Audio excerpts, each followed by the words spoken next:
Kažkaip mus visus gyvenime gąsdina daugumą klonai. Klonavimas, klonai, daug apie juos irgi dabar yra informacijos, robotizavimas žmonių, ne tas bandymas visus suvienodinti.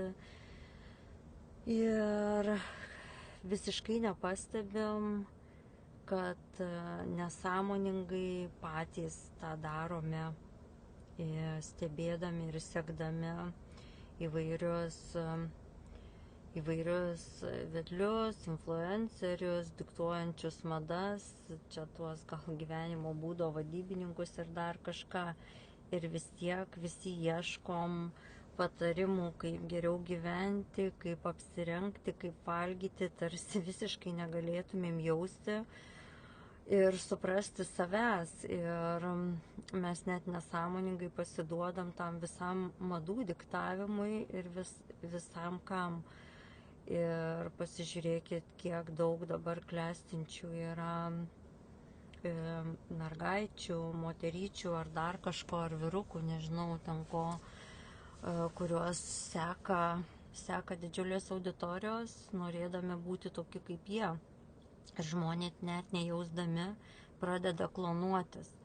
Ir kiek mes turime gatvėje dabar tų, kaip sakyti, suklonuotų, ne pagal kažkieno grožio standartus moterų, merginų. Kitas dalykas madų, ne, net galima pastebėti, kur tikrai žmogus kūrybingas rengiasi tikrai taip, kaip jam patinka, kaip atrodo gražu ir kaip jam tinka. O kur žmogus visiškai suformuotas, ne kažkokio tais įvaizdžio. Tai va, tai tiesiog išlaikykim tą savo kūrybiškumą, neleiskim jam atimti iš mūsų, tiesiog truputį įjungti sąmoningumą, kodėl aš tai seku, nejaugi aš pats visiškai negaliu atsirinkti ir suprasti, kas man tinka, kas man patinka, išgirsti savęs,